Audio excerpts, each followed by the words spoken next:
Yesus Kristus Tuhan Allah kami. Kami siap bersorak-sorai, memuji, memuliakan nama-Mu saja. Di dalam nama Tuhan Yesus, yang siap bersorak-sorai bagi Yesus, katakan amin. Beri salam kiri kanan dan depan, katakan Yesus adalah Tuhan yang hidup. Haleluya.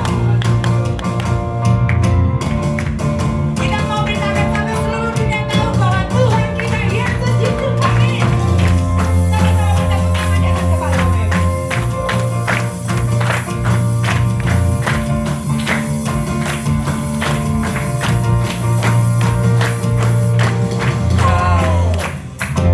Telah memanggilku untuk menjadi Allah kerajaanmu.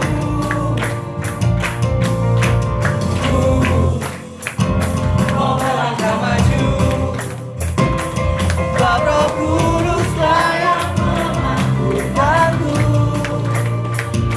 Ku mau mintakan sampai seluruh dunia tahu Yesus yang Tuhan atas segala bangsa.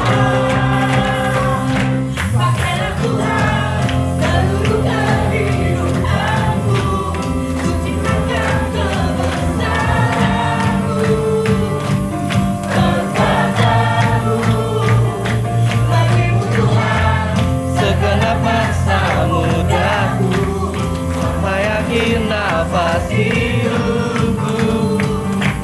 Dan setiap beritakan nama-Mu Yesus.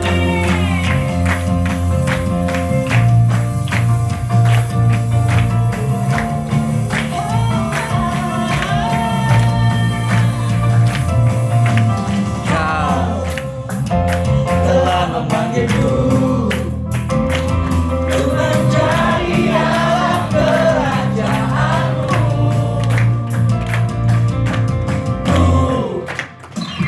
Mau melangkah maju, sebab Roh Kuduslah yang memampukanku.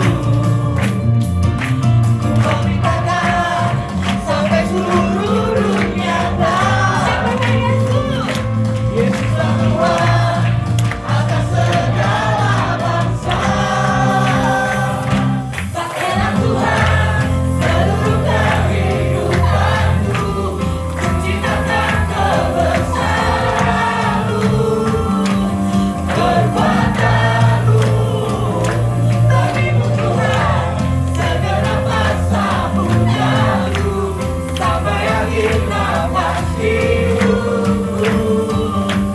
Dan setia beritakan nama-Mu Yesus.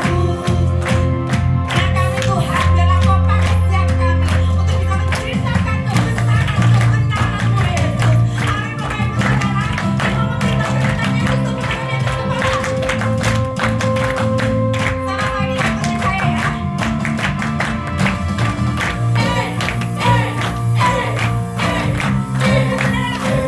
Hey, hey, hey, hey, hey, hey, hey, hey. Ku mau mintakan sampai seluruh dunia tahu Siapakah Yesus? Yesuslah Tuhan atas segala bangsa. Ku mau mintakan sampai seluruh dunia tahu Yesuslah Tuhan atas segala bangsa. Pakailah Tuhan seluruh kehidupanku, ku ciptakan kebesaranmu,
dalam doa.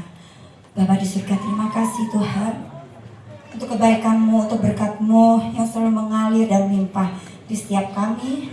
Sebentar kami akan memberikan persembahan kami memberikan yang terbaik untuk hormat kemuliaan bagi nama-Mu saja Tuhan. Kami memberikan dengan hati yang penuh dengan sukacita. Di dalam nama Tuhan Yesus kami bisa memberi. Haleluya. Amin. Selamat memberi. Tuhan Yesus memberkati.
Shalom. Shalom. Luar biasa, puji Tuhan. Hari ini saya lihat wajahnya cerah semua ya Bapak Ibu. Oke. Selamat datang di GBI Cornerstone. Di sini bukan tempat orang sempurna, tapi kasih karunia Kristus yang menyempurnakan kita. Puji Tuhan Bapak Ibu, kita masuk pada pembacaan Katekismus Reformasi ke-15. Apa itu katekismus? Katekismus adalah pertanyaan dan pernyataan dasar terkait iman kekristenan kita. Pembacaan katekismus ini juga bagian daripada penggembalaan yang ada di tempat ini, agar kita selalu mengingat, melafalkan doktrin dasar kekristenan supaya iman kita semakin dikuatkan dan tidak mudah digoyahkan ataupun diombang-ambingkan oleh pengajaran dunia yang palsu. Baik Bapak dan Ibu, saya undang untuk bangkit berdiri. Saya akan membacakan pertanyaannya dan kita semua secara bersama-sama membaca jawabannya, dan akan kita lanjutkan dengan pembacaan ayat firman Tuhan. Oke. Karena tak seorang pun dapat memenuhinya, lalu apa tujuan dari hukum itu? 2, 3. Supaya kita mengenal sifat kudus dan kehendak Allah, mengenali sifat dosa dan ketidaktaatan hati kita, dan mengenali kebutuhan kita akan juru selamat. Hukum itu juga mengajar dan mendorong kita untuk menjalani kehidupan yang berkenan pada juru selamat kita. Baik, kita lanjutkan dengan pembacaan firman Tuhan, Roma 3 ayatnya yang ke-22, 3. Sebab tidak seorang pun yang dapat dibenarkan di hadapan Allah oleh karena melakukan hukum Taurat, karena justru oleh hukum Taurat orang mengenal dosa. Amin. Baik Bapak dan Ibu, saya persilakan untuk duduk kembali. Bapak dan Ibu yang terkasih di dalam Tuhan, jika kita simak terkait hukum Taurat, seringkali kita bertanya, kenapa Allah menurunkan hukum tersebut bagi umat manusia? Ya, karena Allah ingin menolong umat manusia untuk mengenal siapa itu Allah. Dan hukum itu menyingkapkan secara khusus baik sifat-sifatnya maupun karakter Allah terkait hidup yang kudus, termasuk juga hal apa saja yang berkenan bagi Dia.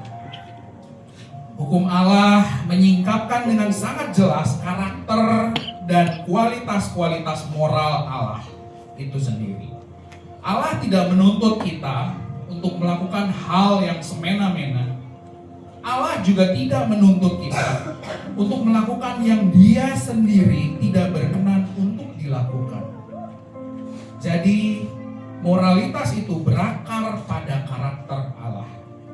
Dan ketika kita mempelajari hukum itu, maka kita sendiri sedang melihat pertunjukan daripada karakter Allah. Hukum Allah menyingkapkan tentang diri kita sendiri, khususnya tentang sifat dosa kita dan ketidaksetiaan kita. Kecenderungan kita untuk berbuat dosa itu sangat besar. Kedagingan kita cenderung lebih kuat. Dan Allah tahu pasti akan hal itu. Oleh sebab itu, Dia mengirimkan anaknya yang tunggal untuk turun ke dunia dan menggenapi hukum itu. Kalau kita perhatikan dalam salah satu ayat firman Tuhan, Matius 19 ayatnya yang ke-21 berkata, kata Yesus kepadanya, jikalau engkau hendak sempurna, pergilah, jualah segala milikmu, dan berikanlah itu kepada orang-orang miskin, maka engkau akan beroleh harta di surga. Kemudian datanglah kemari dan ikutlah aku. Ayat ini merupakan salah satu bagian dari percakapan Yesus dengan seorang pemuda kaya yang ingin mendapatkan sebuah kesempurnaan hidup kekal. Dan Yesus menantangnya untuk melepaskan kekayaannya dan mengikuti Dia untuk memperoleh harta di surga. Dan seperti yang kita tahu Bapak dan Ibu, respon dari anak muda itu, dia sebenarnya ingin menjawab tidak bisa. Akhirnya pemuda itu pergi dengan hati sedih. Dalam kasus ini sebenarnya Yesus sedang menyingkapkan dengan hukum Allah. Apa keterkaitannya? Yaitu terkait dengan hakikat secara spesifik dari dosa, khususnya orang tersebut. Yaitu jangan ada Allah yang lain, karena terbukti orang tersebut memilih hartanya atau kedagingannya daripada Allah itu sendiri. Bapak dan Ibu Saudara, kita mengenal siapa itu Allah kita. Dan ketika kita tahu bahwa kita tidak dapat memenuhi moralitas dan karakternya, maka kita harus datang kepada Yesus. Kenapa? Karena sudah jelas bahwa kita butuh juru selamat. Kita tahu bahwa Dia datang ke dunia untuk mengorbankan dirinya. Buat siapa? Buat kita yang senang sekali berbuat dosa. Dia menebus kita semua di kayu salib. Dia menggenapi hukum itu dengan sempurna. Dia juga sudah membayar hukuman yang seharusnya kita terima. Tapi bersyukur Bapak dan Ibu bahwa kita sudah menjadi bagian dari Kristus dan kita sudah diterima, dan yang terpenting kita sudah diselamatkan. Amin. Mari kita merenungkan sejenak bahwa sebagai manusia yang sudah jatuh ke dalam dosa, tidak mungkin kita memenuhi hukum Taurat. Oleh sebab itu kita butuh juru selamat, dan juru selamat itu hanya ada pada Yesus dan bukan yang lain. Bapak dan Ibu, mari kita menundukkan kepala, kita berdoa. Tuhan, terima kasih untuk setiap berkat dan penyertaan-Mu atas hidup kami. Sepanjang hidup kami Engkau baik dan teramat baik. Melalui renungan ini ya Bapa, kami mohon ampun atas kesalahan dan dosa-dosa kami. Kami selama jatuh ke lembah dan jurang dosa. Tapi Engkau yang mengangkat kami, Engkau tidak pernah sekalipun meninggalkan kami. Dan Engkau tidak pernah membiarkan kami jatuh tergeletak. Tangan-Mu yang begitu kuat mengangkat kami. Tangan-Mu yang begitu luar biasa menopang hidup kami. Memberikan kami kekuatan. Memberikan kami damai sukacita. Memberikan kami sebuah pengharapan. Hidup yang kekal untuk boleh ikut dengan Engkau. Terima kasih Tuhan, kami berdoa hanya di dalam nama Tuhan Yesus. Haleluya. Amin.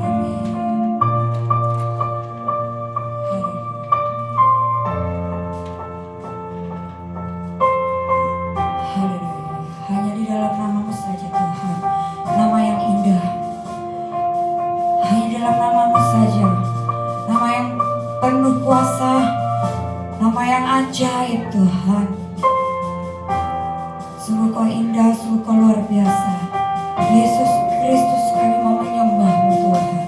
Haleluya.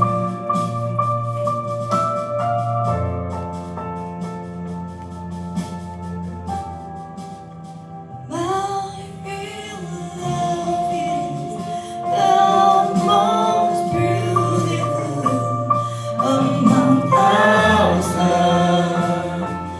and thousands. My beloved is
kami yang ada di surga, dikuduskanlah nama-Mu. Datanglah kerajaan-Mu, jadilah kehendak-Mu di bumi seperti di surga. Berikanlah kepada kami makanan kami pada hari ini cukupnya. Ampunilah kami akan kesalahan kami, seperti juga kami mengampuni orang yang bersalah kepada kami. Janganlah membawa kami ke dalam pencobaan, tetapi lepaskanlah kami daripada yang jahat. Karena Engkaulah yang punya kerajaan dan kuasa dan kemuliaan sampai selama-lamanya. Punyamulah tempat ini ya Bapa. Punyamulah hati kami. Bagimulah segala pujian, hormat dan syukur. Kami meneduhkan hati kami di bawah kaki-Mu ya Bapa. Berbicaralah Tuhan atas kami. Firman-Mu kami perlu ya Bapa. Di awal bulan ini kami perlukan firman-Mu lebih daripada apapun. Berbicara atas kami ya Roh Kudus. Jika ada yang sakit di antara kami, firman-Mu juga yang menyembuhkan kami. Jika ada yang lelah dari antara kami, firman-Mu menjadi sumber kekuatan atas kami. Terima kasih Bapa. Dalam nama Yesus kami teduhkan hati kami. Haleluya. Amin. Silakan duduk jemaat Tuhan.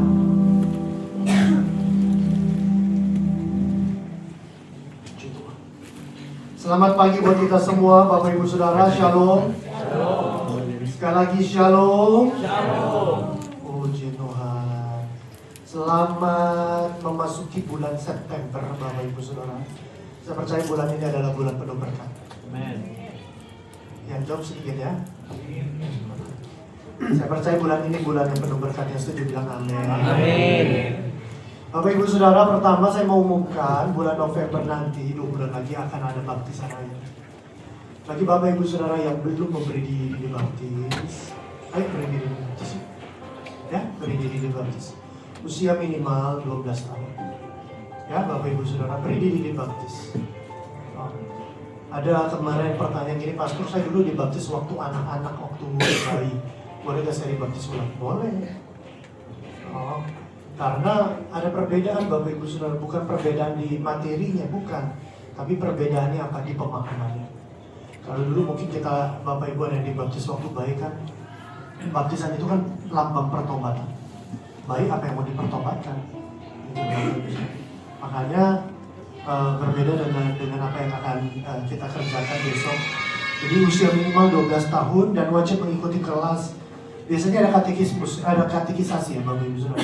Tapi katekisasi kita gabung dengan CDC. Apa itu CDC Pastor? Cornerstone Discipleship Class. Berhubungan juga dengan nanti apa yang kita lakukan. Nanti siang ada prayers meeting Bapak Ibu Saudara. Di prayers meeting kali ini saya akan bicara mengenai CDC, Discipleship Class. Ini menjadi penting. Kenapa penting Bapak Ibu Saudara? Banyaknya sekarang ajaran palsu. Orang entah dari mana sekarang karena terbukanya media, sosial media, orang entah dari mana, sekolahnya di mana, tiba-tiba dia bisa menyampaikan firman Tuhan dan dia bisa punya doktrin sendiri dan dia bisa menyalah-nyalahkan pendeta A, pendeta B, pendeta C. Dia bisa serang banyak hamba-hamba Tuhan dengan pengetahuannya. Nah, oleh karena itu Bapak Ibu Saudara, gereja mengadakan discipleship class demi supaya apa? Bapak Ibu Saudara belajar doktrin yang baik. Ya, belajar doktrin yang baik. Apa itu keselamatan? Kenapa kita perlu juru selamat? Siapa itu Yesus? Apa itu Alkitab? Dan lain sebagainya. Nanti siang setelah ibadah raya 2. Nah, Bapak Ibu saya dorong buat ikut yuk. Ini gelombang pertama. Ini angkatan pertama, saya dorong Bapak Ibu saya ikut. Mungkin itu saja dari saya. Oh ya, satu lagi Bapak Ibu saya, kita bersyukur kemarin family gathering berjalan dengan baik. Thank you buat semua Bapak Ibu Saudara, ketua panitia juga jemaat Tuhan yang berpartisipasi. Hebat. Saya lihat tepuk tangan Bapak Ibu Saudara. Saya nggak yakin ya, jemaat Cornerstone itu mengalami kesusahan. Kenapa? Buset, makanannya segitu banyak. Makanan segitu banyak, artinya Bapak Ibu Saudara hidup dalam keberlimpahan dengan Tuhan. Amin. Ya. Yang belum ikut tahun ini, tahun depan harus ikut. Yang setuju bilang amin. Oke, hari ini Bapak Ibu Saudara, saya akan bicara tentang tali takum. Sampai dengan saya katakan tali takum. Pemulihan relasi dengan Allah. Di awal bulan ini Bapak Ibu Saudara menjadi penting bagi kita untuk mengerti bahwa Allah ingin memulihkan sesuatu daripada kita. Bukan berbicara tentang kekayaan, bukan bicara tentang finansial, bukan bicara tentang kesembuhan. Tidak Bapak Ibu Saudara. Tapi bicara tentang apa? Pulihnya relasi kita dengan Allah, dengan Tuhan. Nah, tahukah Bapak Ibu Saudara bahwa Allah memberikan kita batasan. Allah memberi kita pagar sebagai batasan-batasan. Bapak Ibu Saudara, Bapak-bapak pernah ke mall yang ada lantai 3, lantai 4, lantai 2, 3, 4 gitu ya. Biasanya kan ada kita bisa lihat ke bawah. Tapi kalau kita mau lihat ke bawah kan ada itu apa? Pagar ya, Bapak Ibu Saudara ya. Ada pagar dan itu menjadi batasan bagi kita, betul kan? Kan ada tulisan dilarang bersandar. Ya, dilarang bersandar. Itu jadi batasan atas bagi kita. Kalau kita mencoba melewati batasan itu, kita tahu kemana kita akan akan. Betul ya Bapak Ibu Saudara? Makanya dalam kekristenan Bapak Ibu Saudara, hukum diberikan Allah sebagai pagar untuk melindungi kita. Aturan diberikan oleh Tuhan sebagai apa? Batasan supaya kita tetap aman. Berani kita melewati pagar dan batasan itu, resiko ditanggung sendiri. Betul ya Bapak Ibu Saudara? Kita lihat yuk apa yang mau firman Tuhan sampaikan. Markus 5 ayat 21 sampai ayatnya yang ke-30. Sesudah Yesus menyeberang lagi dengan perahu, orang banyak berbondong-bondong datang lalu mengerumuni dia. Sedang ia berada di tepi danau. Yang kuning, 2, 3. Datanglah seorang Yairus, terus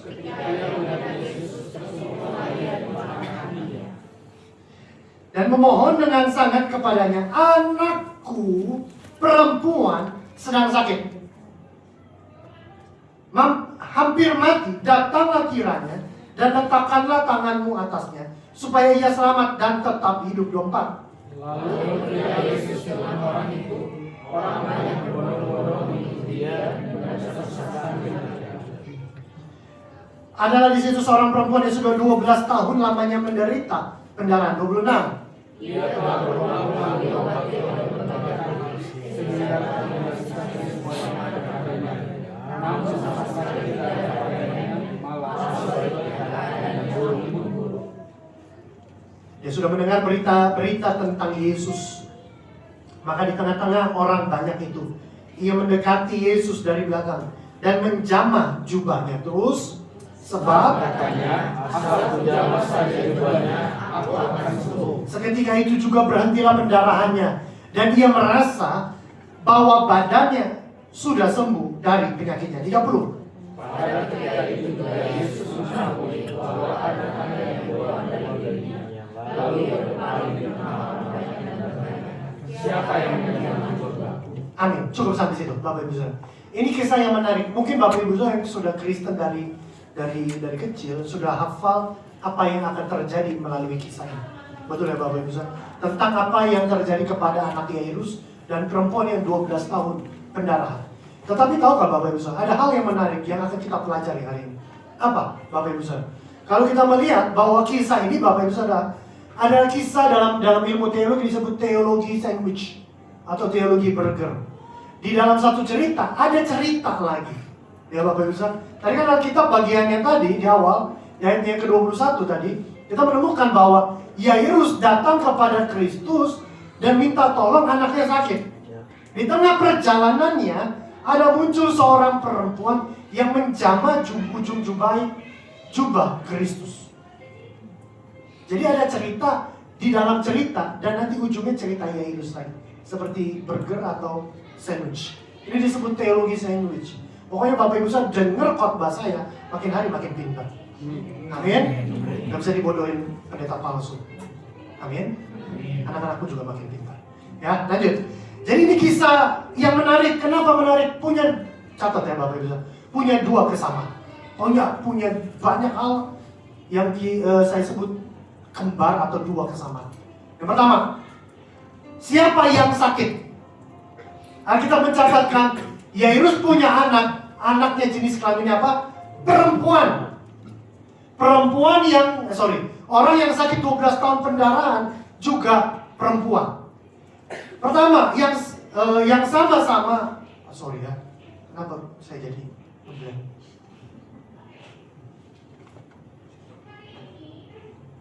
Ini biasanya ada gangguan. Ya, doanya harus doa lebih kuat. Dua kisah yang memiliki kesamaan. Yang pertama, sama-sama wanita. Apa itu wanita? Kenapa jadi signifikan tentang wanita? Mencatat. Alkitab selalu mencatatkan ada satu budaya yang menarik dari kebiasaannya orang Timur Tengah. Apa? Orang Timur Tengah, orang Israel, orang Yahudi tidak memperhitungkan wanita. Kalau Bapak Ibu Saudara mencatat, membaca kisah Yesus memberi makan 5.000 orang, 5.000 itu hanya laki-laki. Wanitanya mana? Wanita nggak masuk hitungan. Kalau Bapak Ibu Saudara perhatikan dalam kebiasaan budayanya orang Timur Tengah, orang Yahudi, orang Israel, yang boleh poligami itu hanyalah laki-laki. Perempuan nggak bisa. Kenapa? Karena perempuan pada budaya saat itu hanya sebagai alat seks. Makanya Bapak Ibu Saudara, perempuan itu nggak masuk hitungan. Bahkan dalam teologis Bapak Ibu Saudara, perempuanlah yang membuat laki-laki jatuh dalam dosa. Waktu Adam dan Hawa jatuh dalam dosa, siapa yang buat pertama kali? Perempuan, Bapak Ibu Saudara. Perempuan yang mengambil dan memakan pertama kali. Jadi ini menarik Bapak Ibu Saudara, karena apa? Bagian yang pertama, signifikansinya, mereka yang sakit sama-sama wanita. Yang kedua, sama-sama sakit. Yang ketiga, sama-sama usia 12 tahun. Tahu dari mana? Pada bagian yang lain, kitab Lukas mencatatkan bahwa anaknya Yairus usianya 12 tahun. Perempuan usia 12 tahun. Dan perempuan yang sakit ini pun, yang pendarahan, dia menderita selama berapa lama? 12 tahun Bapak Ibu Saudara. Jadi Bapak Ibu Saudara bisa bayangkan apa makna dari angka 12 ini. Kalau kita suka baca Alkitab Bapak Ibu Saudara, Alkitab kita penuh dengan banyak simbol-simbol. Makanya kita perlu memahaminya dengan sangat jelas. Apa makna angka 12? Kristus mempunyai murid berapa banyak? 12 murid. Bangsa Israel punya anak berapa suku?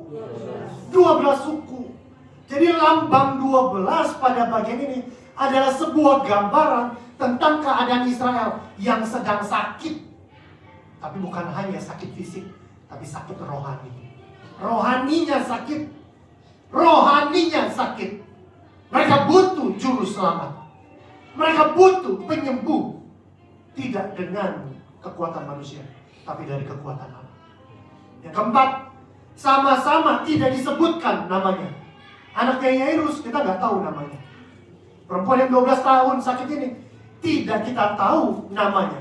Itu mengacu lagi, kembali lagi Bapak Ibu Saudara, kepada poin nomor 1, bahwa itulah perempuan, itulah wanita dalam budaya Yahudi, tidak masuk hitungan. Maka bersyukurlah Bapak Ibu-ibu, pada pagi hari ini kau tidak lahir di Israel, kau lahir di Indonesia. Sekalipun mata uang yang kecil gitu ya, tapi kita masih bisa beli seblak ya.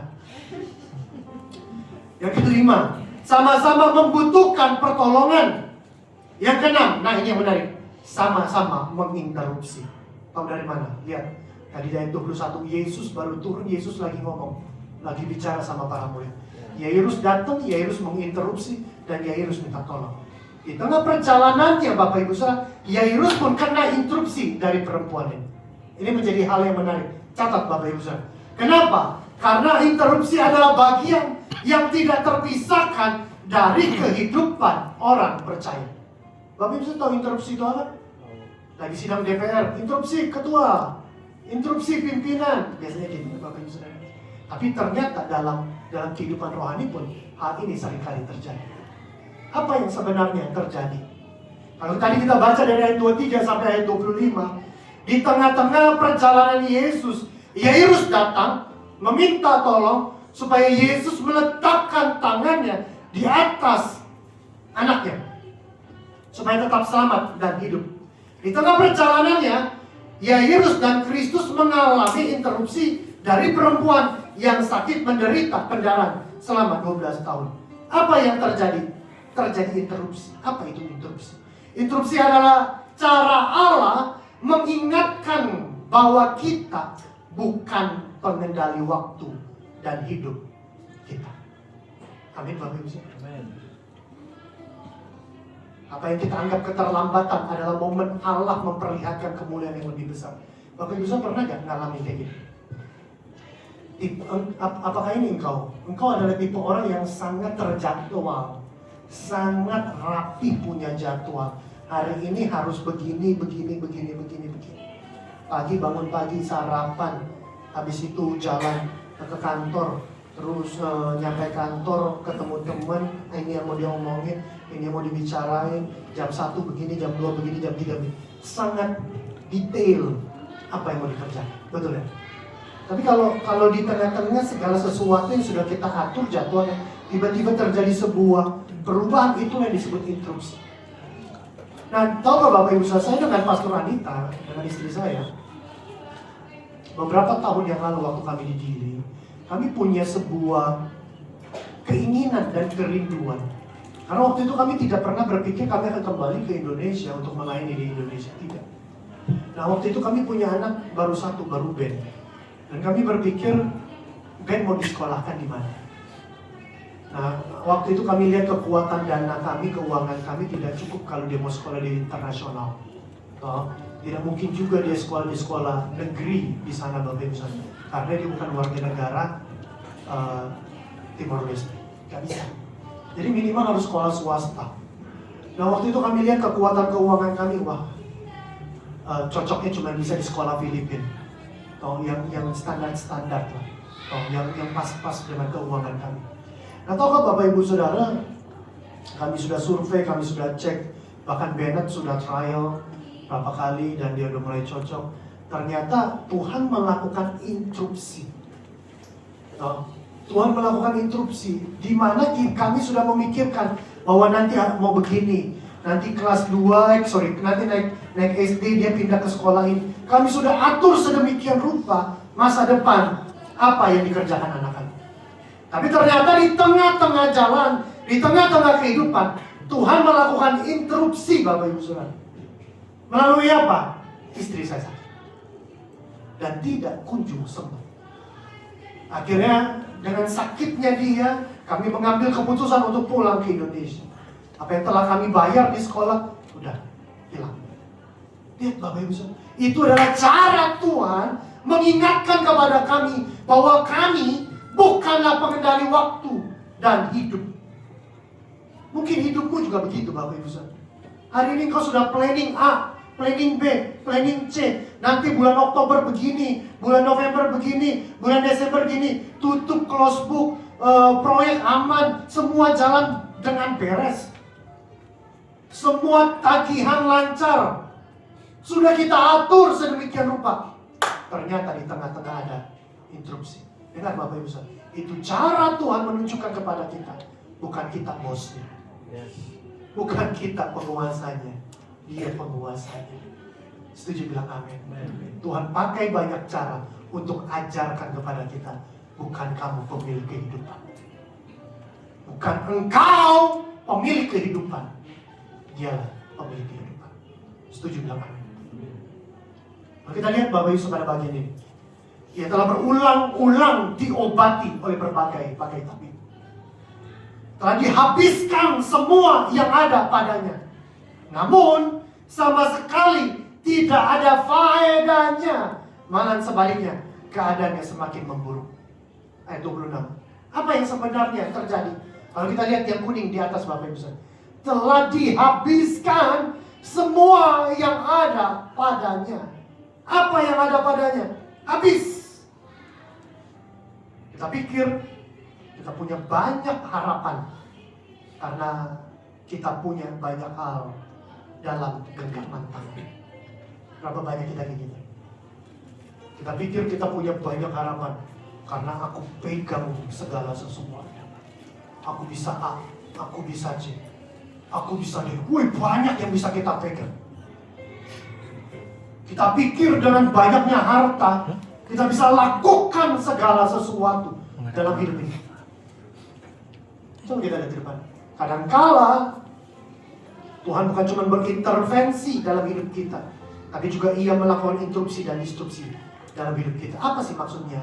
Dan Tuhan mulai mengambil satu persatu dari tangan kita, yang tujuannya adalah untuk, perhatikan di depan, mengajarkan kepada kita bahwa kita aman bukan karena kita punya segala sesuatu dalam genggaman. Kita aman karena genggaman tangan Allah. Yang ngerti bilang amin.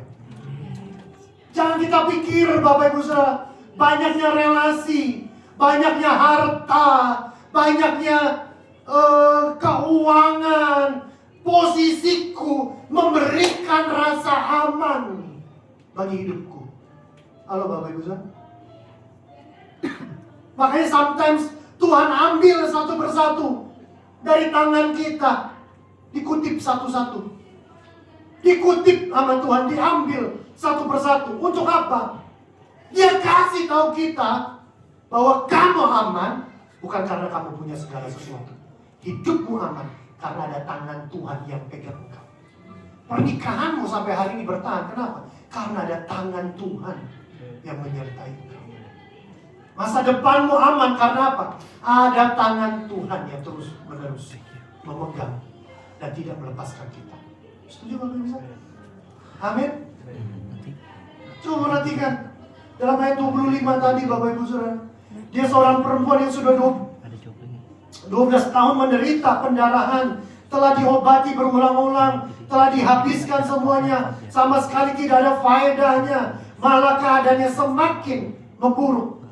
Jadi kalau kita mau lihat Bapak Ibu Saudara, keadaan perempuan ini, dia ada dalam situasi persoalan multidimensional. Lihat tidak? Keputusasaan yang total Bapak Ibu Saudara, penderitaan yang lama. Penderitaan yang lama. Kita sakit pinggang 1 minggu aja menderita. Yang pernah sakit pinggang bilang, boleh ngangguk-ngangguk. Saya pernah sakit pinggang. Saya kan kapan lalu saya nge-gym. Waduh, itu menderita sekali. Menderita. Duduk salah, berdiri salah, mau jalan salah, mau turun duduk ke kursi supir salah, berdiri, aduh, menderita. Penderitaan yang lama, dia 12 tahun. Berikutnya dia habis-habisan secara finansial, keuangannya habis Bapak Ibu. Bahkan ada seorang teolog, dia bilang kayak gini, bahkan dia rela menjual diri. Maaf ya, dia rela menjual diri demi supaya dapat uang. Uang yang dia dapatkan dia pakai buat nyembuhin keadaannya, tapi badannya gak kunjung sembuh. Bisa dibayangkan keadaannya Bapak Ibu? Kasihan gak kalau kita ngomong? Kasihan ya? Menderita. Secara finansial dia habis-habisan. Apalagi ini, secara sosial Bapak Ibu. Sosial dan emosional ini lebih parah. Dia benar-benar dihindari. Apalagi budaya Timur Tengah ya Bapak Ibu Saudara, patriarki itu. Waduh, ini lebih menderita lagi. Perempuan, hukum Musa bilang gini, kalau seseorang sedang pendarahan, sedang menstruasi, biasanya perempuan menstruasi itu 5-7 hari maksimal. Betul ya Bapak? Ini 12 tahun. Jadi bayangkan, orang tuanya mungkin menghindar dari dia. Dia gak boleh tinggal di dalam rumah, gak boleh tinggal di kemah. Toh, dia kalau duduk di satu kursi, terus dia pergi, orang datang dan duduk di kursinya yang dia baru saja duduki, orang itu jadi najis. Lihat Bapak Ibu Saudara, secara sosial dan emosional dia mengalami keputusasaan total. Tidak ada solusi manusiawi, gak ada Bapak Ibu Saudara. Maka pada bagian ini Bapak Ibu Saudara, dia mengalami apa? Total helplessness. Ketidakberdayaan yang mutlak.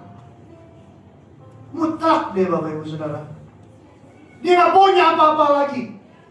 Kenapa? Dia putus asa total. Gak ada teman secara sosial, gak ada teman secara emosional yang mampu menjadi tempat sandaran dia. Kasih apa? Iris apa Bapak Ibu? Habis-habisan hidupnya. Makanya ayat ini menggambarkan realita hati kita loh. Benar gak Bapak Ibu? Yang tadi kita baca itu menggambarkan realita hati kita. Kita rela menghabiskan segala sesuatu untuk mencari solusi di luar Tuhan, di luar Allah. Betul gak Bapak Ibu? Ada bagian dalam hati kita yang gak bisa diisi oleh uang. Ada bagian dalam hati kita yang gak bisa diisi dengan harta dan kekayaan. Hanya dapat diisi oleh Tuhan. Di tengah-tengah penderitaan seringkali kita pakai segala macam cara supaya kita bisa bebas dari penderitaan. Gak bisa Bapak Ibu. Solusinya hanyalah Allah. Kita mencari solusi di luar Allah, percuma. Karena semua jalan dunia hanya memberi kekecewaan. Setuju gak Bapak Ibu? Berharap kepada manusia, kamu pasti kecewa. Coba tengok kanan kirimu. Itu wajah-wajah yang kecewa kan Bapak Ibu? Kenapa dia, lihat kanan kirimu, lihat dulu, lihat. Pandang dulu. Kenapa dia suka uring-uringan? Karena dia berharap sama manusia. Moodnya naik turun, moodnya swing. Kemudian, kenapa? Berharap sama manusia. Betul gak? Nah kan maksud saya Bapak Ibu, tidak ada solusi di luar Allah, hanya Allah yang jadi solusi kita. Seringkali kita mencari pertolongan pada tabib-tabib dunia. Kita cari pertolongan pada harta. Kita cari pertolongan pada kesuksesan. Bahkan kepada ritual-ritual agama. Kita melakukan ritual agama demi supaya Tuhan berkati kita. Kita cari penerimaan manusia. Kita cari tabib-tabib dunia. Saya mau bilang Bapak Ibu Saudara, semuanya akan terus gagal. Dan ini melelahkan. Capek. Bapak Ibu Saudara, pelayanan demi supaya diberkati, capek. Kok ternyata pelayanan ketemu teman pelayanan kok yang menyebalkan ya? Tadi singer bareng sama singer, aduh, partner singerku kok nyebelin ya. Suaranya kenceng banget, gak bisa dia slow. Kok teman pelayananku kok di mimbar baik ya, tapi turun mimbar mulutnya kasar ya. Kalau kita lakukan segala sesuatu demi supaya diberkati, capek. Toh, Bapak Ibu Saudara, lelah. Kau pasti lelah. Lakukan ritual agama demi supaya aku saat teduh supaya sepanjang hari aku tidak mengalami masalah dan kesukaran. Terus kalau mengalami masalah dan kesukaran berarti salah saat teduh gitu. Halo, aku mulai hari dengan baca Alkitab dan berdoa supaya sepanjang hari aku berlimpah dalam keuangan. Terus kalau nggak berlimpah, salah di doa. Halo Bapak Ibu Saudara, Tuhan menetapkan segala sesuatu dalam hidup kita. Kita jalani dengan pengucapan syukur. Setuju bilang amin. Krisis ini justru menjadi sarana Allah untuk menarik hati kita kepadanya. Setuju Bapak Ibu Saudara? Krisis adalah alat yang Tuhan pakai untuk bawa kita kembali kepada Allah. Setuju Bapak Ibu Saudara? Tapi seringkali saya ngomong ini kan sama Bapak Ibu Saudara. Lebih baik kita jangan mengalami krisis. Lebih baik kita kembali kepada Allah sebelum kita mengalami krisis. Setuju? Soalnya kanan kiri mau dengar itu bro. Amin. Allah sering memakai keputusasaan untuk menghancurkan ilusi mandiri, ilusi kemandirian. Aku bisa tanpa Tuhan. Hari ini aku sukses. Oh, lulusan tadi pagi saya bilang lulusan ITB. Oh, hari ini aku sukses, ya wajar. Relasiku anak-anak binus, ya wajar. Relasiku anak-anak pik 2. Makanya Tuhan seringkali memakai keputusasaan. Tuhan pakai keputusasaan supaya menghancurkan ilusi kemandirian, agar kita berlari hanya kepada Allah. Setuju bilang amin. Berlari sama Allah. Bilang kanan kirimu, berlari sama Allah. Setuju Bapak Ibu? Mau kemana kita cari? Amin. Mau lari kemana? Bahkan kepada hamba Tuhan pun engkau gak boleh berharap. Kau hanya boleh berharap kepada Tuhan. Setuju? Bapak Ibu? Kepada, kita lihat tuh ya ada pendeta yang nampaknya suci kudus. Kita berharap kepada Kristus. Amin, Bapak Ibu. Berharap kepada Kristus. Berharap kepada Kristus. Itu akan menguatkan engkau. Fakta budayanya kayak gini, Bapak Ibu. Ini fakta budaya yang umum terjadi di Israel pada saat itu. Honor and shame, kehormatan dan aib, power and fear, kuasa dan ketakutan, clean and unclean, tahir dan najis. Perempuan ini tidak mempunyai semua yang dianggap penting. Honor dia nggak punya, power dia nggak punya, bahkan dirinya unclean. Kesian kalau itu ngenes hidupnya kalau kita mau bilang. Susah hidupnya, tapi ini yang benar. Ayat 27 dan 29, asalku jamah saja jubahnya, aku akan sembuh. Seketika itu juga berhentilah pendarahannya, dan dia merasa bahwa badannya sudah sembuh dari penyakitnya. Apa? Dia sembuh. Sembuh. Kristus memberikan yang lebih baik daripada yang dia harapkan. Maka katanya kepada perempuan itu, hai anakku, imanmu telah menyelamatkan engkau. Perhatikan, apa yang diharapkan perempuan ini pertama kali, Bapak Ibu? Ayo bantu saya. Apa yang diharapkan perempuan ini? Dia ingin kesembuhan. Tapi apa yang dia dapatkan? Apa yang dia dapatkan? Yang dia dapatkan lebih daripada kesembuhan. Perempuan itu mengharapkan kesembuhan, Kristus memberikan hubungan. Katakan apa? Hubungan. Dipulihkan oleh Tuhan. Karena tahu gak Bapak Ibu Saudara, persoalan terbesar kita bukanlah tentang kemiskinan, bukanlah tentang kegagalan, bukan tentang kesakitan. Persoalan terbesar kita adalah tentang dosa. Karena dosa telah menghancurkan relasi kita dengan Tuhan. Ini persoalan terbesar kita. Bukan keuangan, bukan penderitaan, bukan kesakitan. Itu efek dari dosa, Bapak Ibu Saudara. Persoalan terbesar kita adalah apa? Hubungan yang terputus dengan Allah.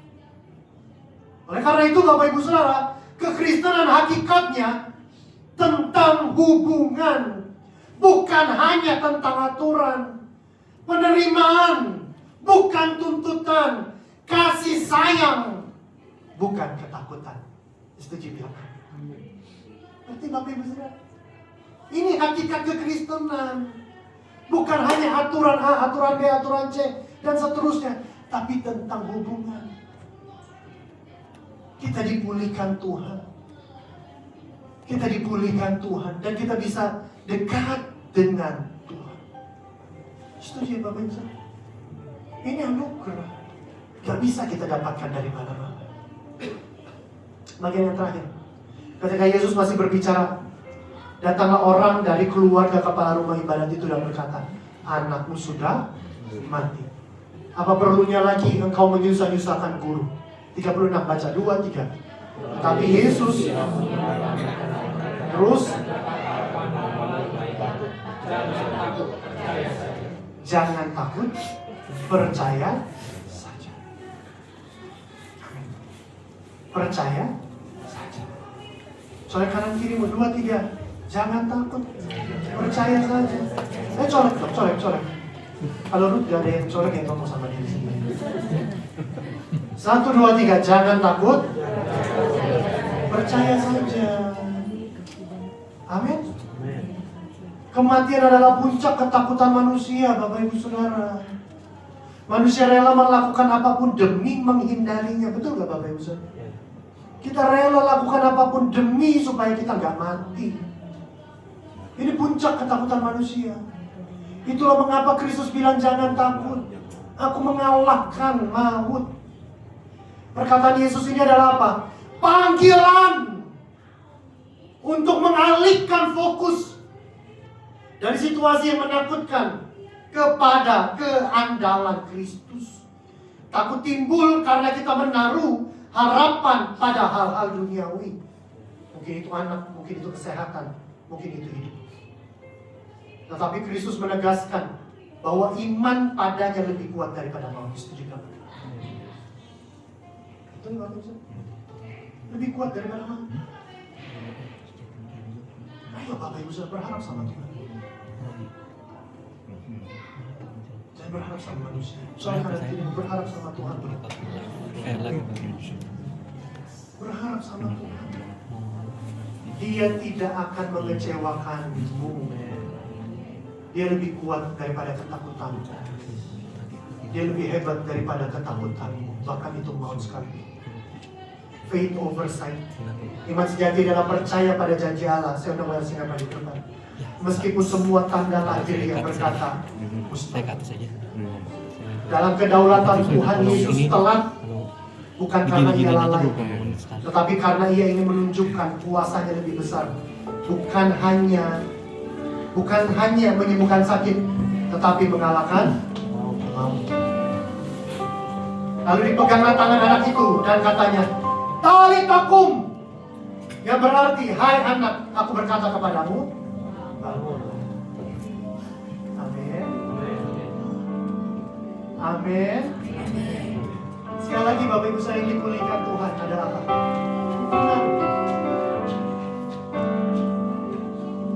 Tuhan memulihkan hubungan.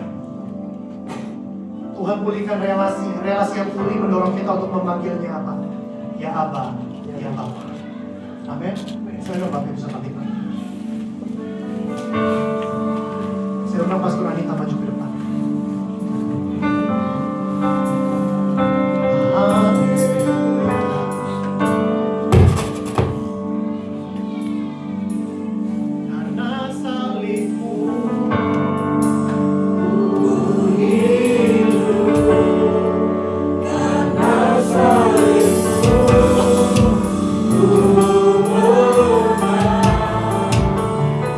Engkau yang berkuasa.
yang terjadi dalam hidup kita, bahkan itu instruksi daripada Tuhan, semuanya Tuhan izinkan terjadi agar hubungan dipulihkan, agar hubungan kita kepada Bapa pulih dan pulih lagi, saudaraku.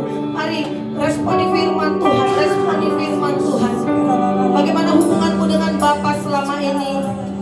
Mari kembali kepada Tuhan sebelum Tuhan menginstruksi hidup kita. Mari mendekat kepada Dia, Raja di atas segala raja, sebelum Dia menginstruksi untuk kita kembali kepadanya. Oh Yesus. Responi Bapak Ibu Saudara, responi 1-2 menit ini. Rindukan hubungan yang pulih dengan Bapa. Oh haleluya, haleluya. Kau yang baik Tuhan, Kau Allah yang baik. Terima kasih Tuhan Yesus. Kami percaya Tuhan Yesus, setiap kami mengalami pemulihan hubungan dengan Bapa di surga. Mungkin kami yang malas Tuhan, malas membangun hubungan dengan Engkau dengan berdoa, baca Alkitab Tuhan, mengenal pribadi-Mu, menyembah di dalam roh dan kebenaran. Bahkan kami malas beribadah Tuhan. Hari ini firman-Mu keras berbicara kepada setiap kami ya Bapa. Tuhan akan mengizinkan satu instruksi dalam hidup kami agar kami kembali kepada Bapa, agar hubungan kami kembali dipulihkan dengan Engkau yang mempunyai segalanya ya Tuhan. Terima kasih Tuhan, firman-Mu telah selesai disampaikan Bapa. Kini dibahasanya kami menerima tubuh-Mu dan darah-Mu melalui perjamuan kudus di dalam nama Yesus, dalam nama Yesus. Amin. Silakan duduk Bapak Ibu Saudara.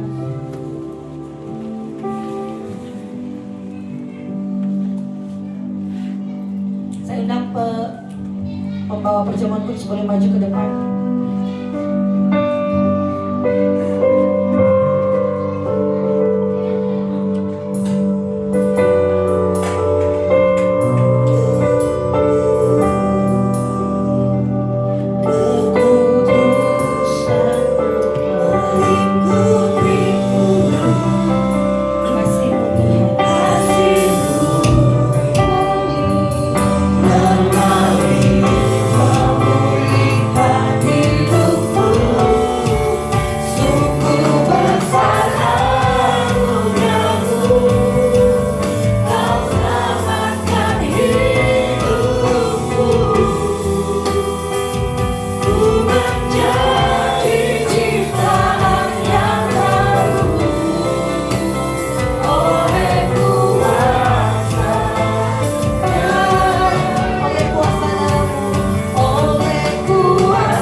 Sekarang di tanganmu ada roti dan anggur. Kalau hostia itu berbicara adalah ayat yang menegur engkau bertobat. Kalau ayat itu adalah ayat peneguhan, bersukacita. Kalau ayat itu adalah ayat yang menguatkan, tetaplah percaya, sebab Dia tidak pernah membiarkan engkau. Angkat roti lebih tinggi daripada kepalamu. Pejamkan matamu. Jangan makan, minum sebelum selesai pemberitaan firman. Oh ya Rabbus, sebab apa yang telah kuteruskan kepadamu telah aku terima, pada malam waktu diserahkan, mengambil roti. Sesudah itu ia mengucap syukur atasnya. Ia memecah-mecahkan dan berkata, inilah tubuhku yang diserahkan bagi kamu. Perbuatlah ini menjadi peringatan akan aku. Bukankah roti yang ada di tangan kita ini melambangkan tubuh Kristus? Mari kita terima di dalam nama Tuhan Yesus Kristus.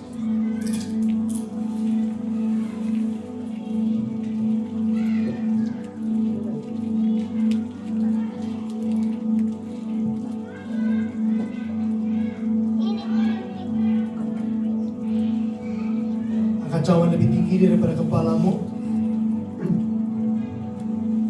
Demikian juga yang mengambil cawan sesudah makan lalu berkata, cawan ini adalah perjanjian baru yang dimeteraikan oleh darahku. Perbuatlah ini setiap kali kamu meminumnya menjadi peringatan akan aku. Sebab setiap kali kamu makan roti ini dan minum cawan ini, kamu memberitakan kematian Tuhan sampai ia datang. Bukankah cawan yang ada di tangan kita ini melambangkan darah Kristus? Mari kita terima di dalam nama Tuhan Yesus.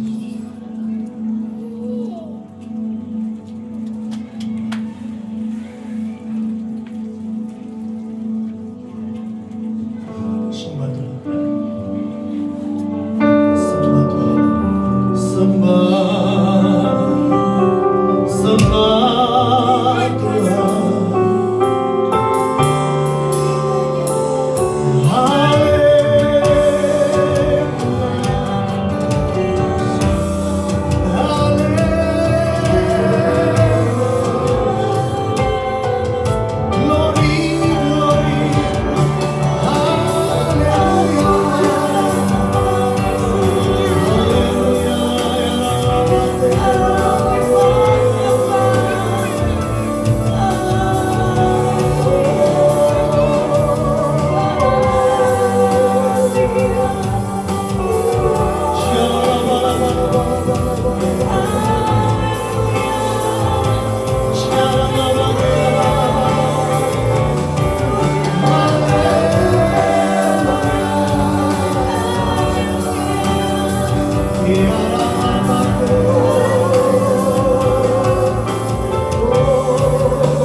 mengucap syukur untuk tubuhmu yang telah mati di atas kayu salib. Kami mengucap syukur buat darahmu yang telah tertumpah di atas kayu salib ya Bapa. Biar hari ini menjadi pengingat bagi kami bahwa ada satu pribadi yang begitu mengasihi kami yang mati di atas kayu salib, yang memberi diri dosa ini ya Tuhan.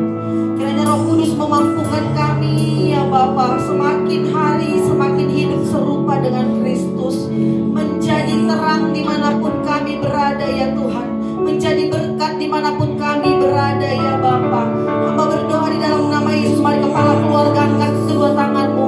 Bapa berkati setiap kepala keluarga yang angkat kedua tangannya di dalam nama Yesus Kristus, di dalam nama Yesus Kristus. Bulan September ini adalah bulan berkat bagi mereka. Apapun yang mereka kerjakan, mereka lakukan, mereka perbuat, Tuhan Yesus buat berhasil di dalam nama Yesus. Di dalam nama Yesus, tanda-tanda ajaib menyertai setiap kepala rumah tangga di tempat ini ya Bapa. Berkati Roh Kudus, berkati tangan kanan dan tangan kirinya ya Tuhan. Mereka menjadi imam yang takut akan Tuhan. Mereka menjadi imam yang baik kepada istrinya, kepada anak-anaknya ya Bapa. Berkati mereka, berkati kaki mereka melangkah dimanapun berada ya Bapa. Kuatkan kaki mereka ya Tuhan.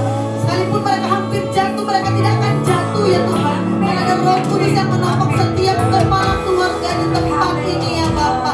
Lumbung-lumbung mereka Tuhan isi penuh di dalam nama Yesus Kristus, dalam nama Yesus Kristus. Oh haleluya, mari ibu-ibu angkat kedua belah tanganmu, angkat kedua belah tanganmu. Para wanita Tuhan diberkati Tuhan.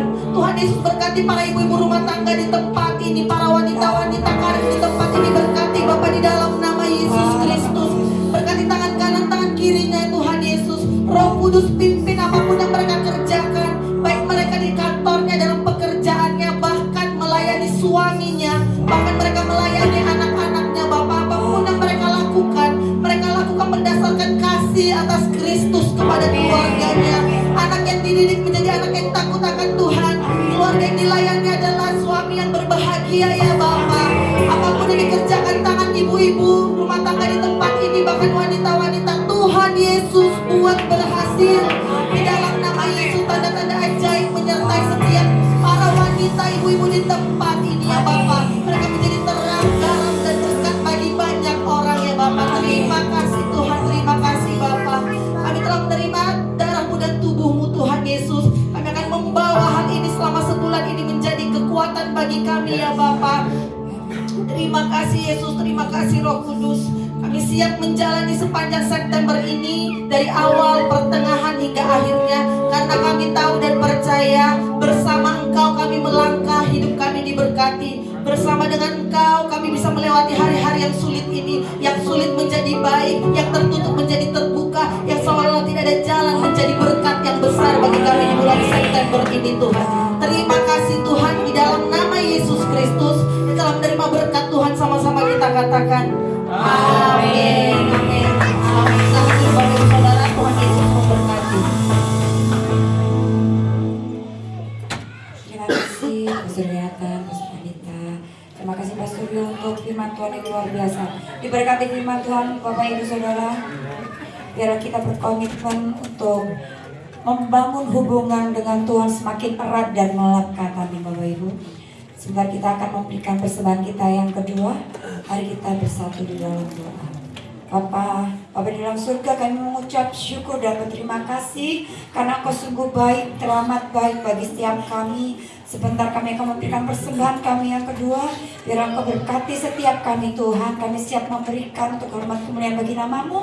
Dengan hati bersukacita kami memberi Tuhan. Di dalam nama Tuhan Yesus siap memberi, katakan amin. Bapak Ibu Saudara, hari ini adalah minggu pertama di bulan September. Kita akan memberikan persembahan kita ke depan. Di sebelah kiri saya ada kotak perpuluhan dan sebelah kanan saya adalah kotak persembahan yang kedua. Kita mulai persembahan kita dari sebelah kiri saya. Selamat memberi, Tuhan Yesus memberkati.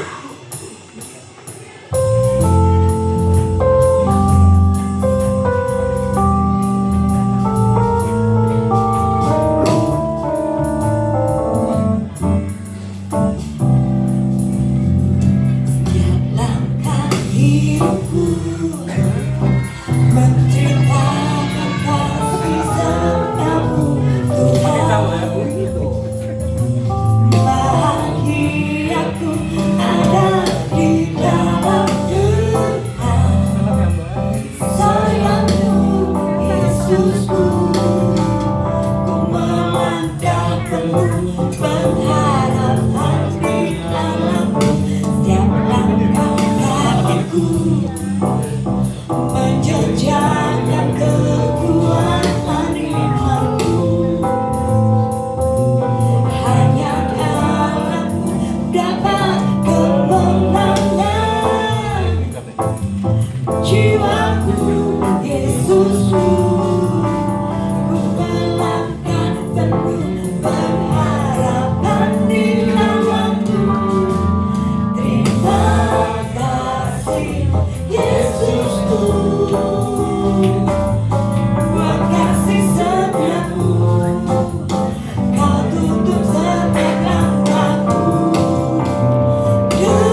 Terima kasih Yesus. Terima kasih untuk persembahannya. Tuhan Yesus memberkati. Kita akan mendengarkan pengumuman gereja dalam sepekan oleh multimedia. Silakan multimedia.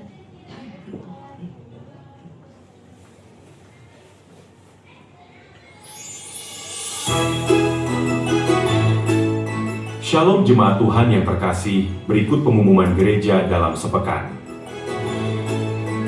Alami kuasa pengurapan Roh Kudus yang indah dalam ibadah Worship Night yang akan diadakan pada hari Kamis, tanggal 11 September 2025 pukul 7 malam di Gereja Cornerstone. Mari datang menyembah Dia sebagai ucapan syukur kepada Tuhan Yesus atas karya penebusannya. Jemaat dihimbau berpuasa sebelum ibadah. Anak-anak muda, saatnya menyalakan api kemuliaan Tuhan bagi generasimu. Ayo hadir dalam ibadah Cornerstone Youth yang diadakan setiap hari Sabtu pukul 5 sore. Jadilah generasi pemenang yang berjalan di dalam terang kasih Tuhan. Kami mengundang jemaat yang bertempat tinggal di daerah Mutiara Gading City, Babelan, dan sekitarnya untuk mengikuti Cornerstone Group. Ibadah akan diadakan pada hari Jumat 12 September 2025 pukul 7 malam, bertempat di rumah kediaman Bapak Max. Mari kita sama-sama bertumbuh dan berkembang di komunitas yang erat dalam Tuhan.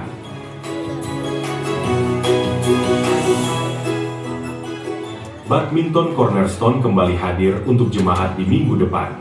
Kita berolahraga bulu tangkis bersama, setiap hari Selasa jam 8 malam. Mari kita sehat bersama-sama. Demikian pengumuman gereja dalam sepekan. Sampai jumpa di ibadah berikutnya. Tuhan Yesus memberkati.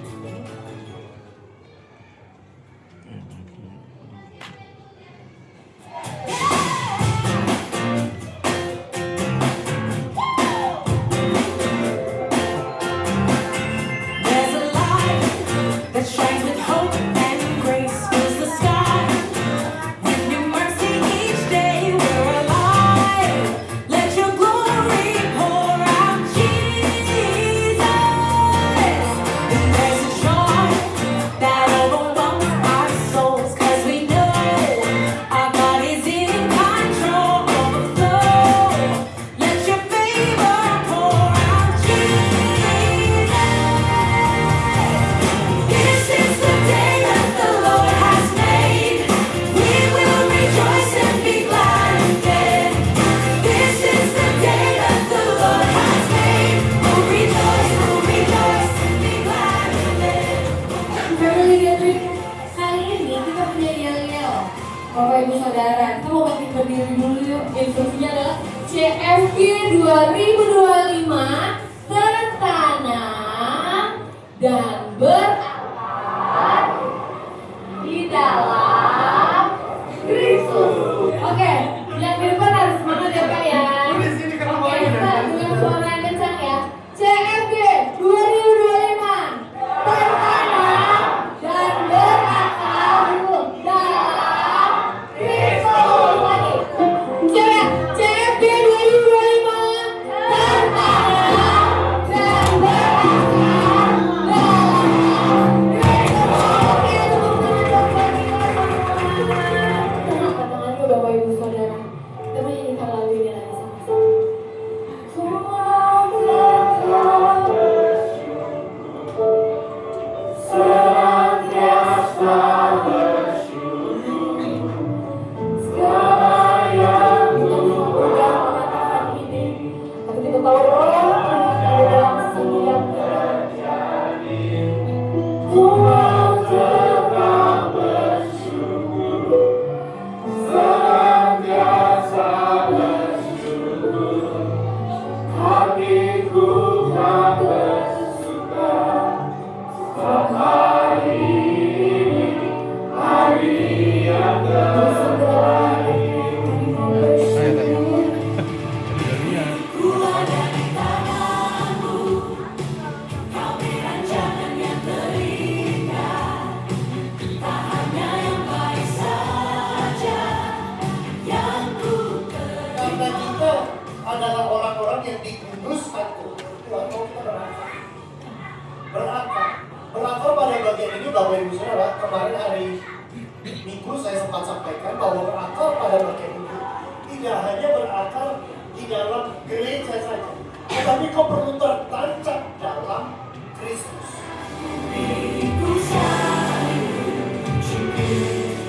Sekarang saya minta Pak Martin dorong mereka gimana caranya supaya goyang nanti. Ayo, dorong.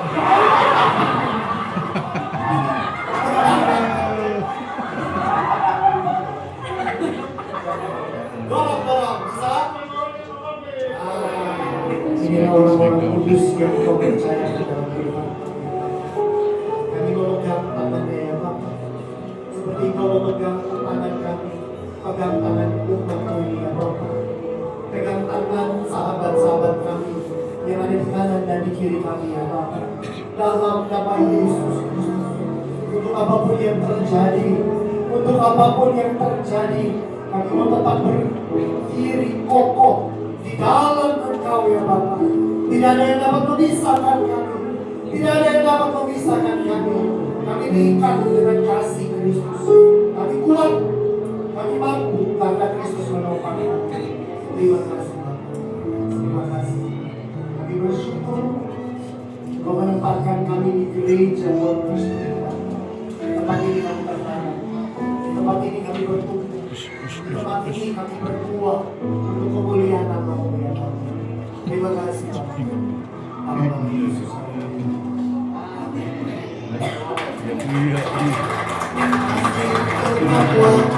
Buat orang yang tadi Bapak Ibu Saudara doa, kasih rangkulan, katakan Tuhan mengasihimu. Tuhan Bapak kita.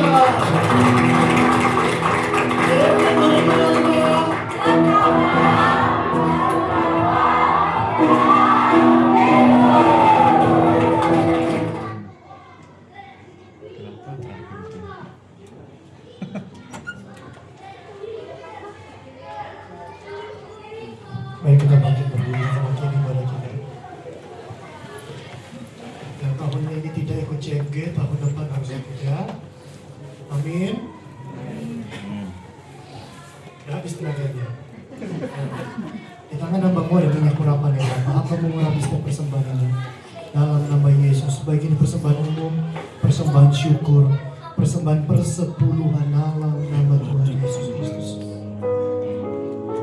Ada mujizat ya Bapak. Kami memberi karena kami menghormati Tuhan. Kami memberi karena kami mencintai Tuhan ya Bapak. Diberkati Tuhan. Diberkati Tuhan dalam nama Tuhan Yesus. Kami ucap syukur. Amin. Anak-anak masuk. Selamat masuk.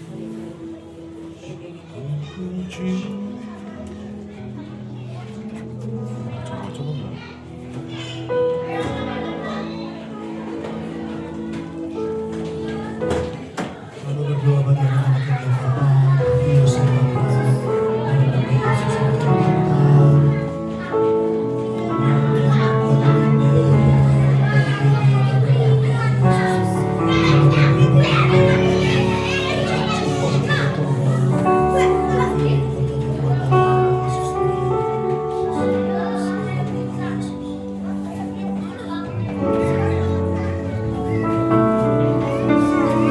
Mari kita arahkan tangan kita berdoa, kita doakan anak-anak kita. Tuhan Yesus, kami mengucap syukur kepada Engkau ya Bapak. Terima kasih untuk berkat dan penyertaan-Mu. Di hadapan kami ada anak-anak kami ya Bapak. Kiranya Engkau berkati mereka, Engkau urapi mereka, agar boleh bertumbuh menjadi anak yang sehat, anak yang pintar, anak yang cerdas, anak yang berprestasi, dan tentunya anak yang takut akan Tuhan. Jauhkan mereka daripada bully ya Bapak. Jauhkan mereka daripada pornografi, LGBT, kekerasan, roh kecelakaan, roh maut, apapun itu yang tidak baik, kami tolak di dalam nama Tuhan Yesus Kristus. Urapi mereka ya Bapak. Di dalam nama-Mu kami berdoa. Haleluya. Amin.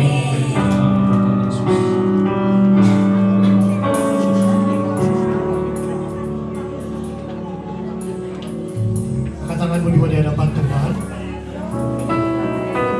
Ayo angkat tanganmu di hadapan Tuhan. Katakan amin untuk setiap doa berkat yang saya sampaikan.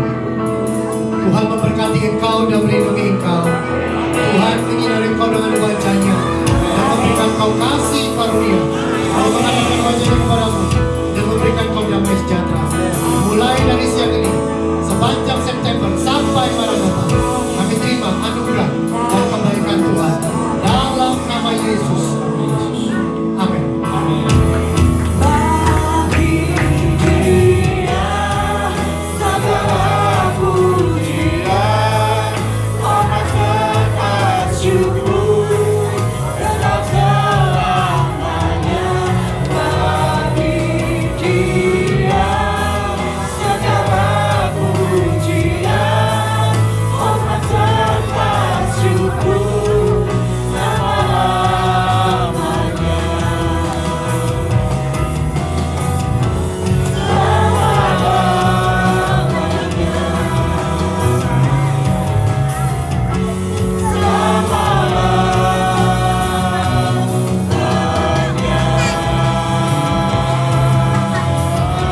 Amin. Selamat hari Minggu, sampai jumpa di ibadah berikutnya. Tuhan Yesus memberkati. Amin.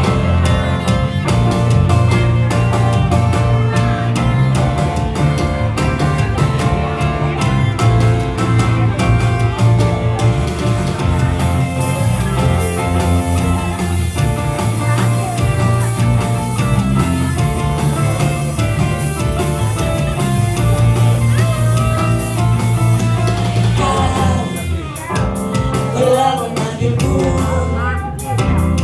menjadi anak kerajaanmu.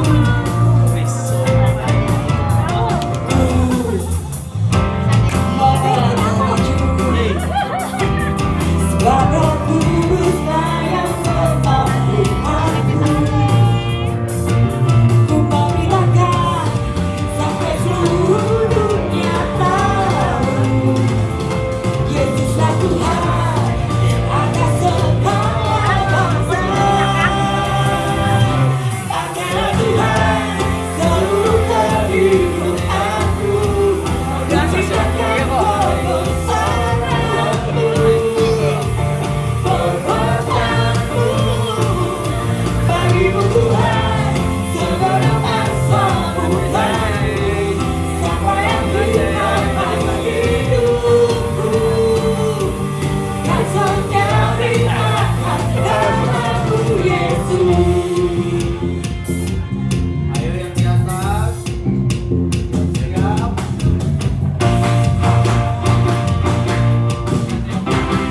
Tangan kita mempersilahkan di nama Tuhan. Ikuti kami. Di bawah. Go. Yang di atas.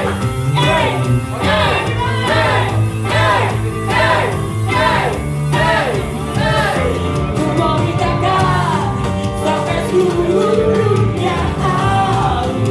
Siapakah Yesus atas segala bangsa. Ku mau mintakan sampai seluruh dunia tahu. Yesuslah Tuhan atas segala bangsa. Pakailah Tuhan seluruh kehidupanku. Ku ciptakan kebesaranmu, perbuatanmu. Bagimu Tuhan segenap sambutanku. Sampai akhir nafas hidupku, kau setia beritakan namamu Yesus. Amin.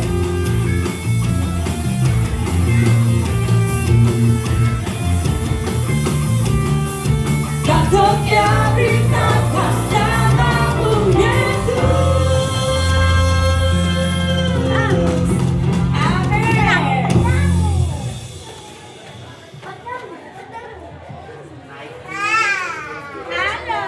Steve, matiin ya Steve. Steven. Matiin aja deh.